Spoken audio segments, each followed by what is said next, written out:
Добрый день, меня зовут Амрур Хаджаев, я с Ташкента.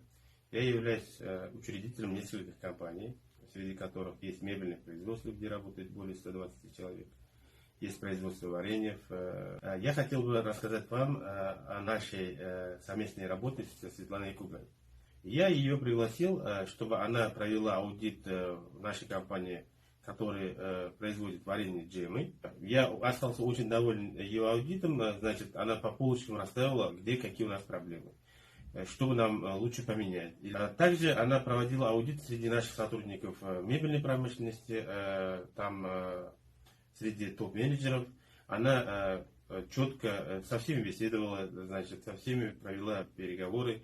И в конечном итоге я получил очень хорошую картину по нашим топ-менеджерам. И я думаю, вот наши эти консультации были очень полезны для развития наших компаний.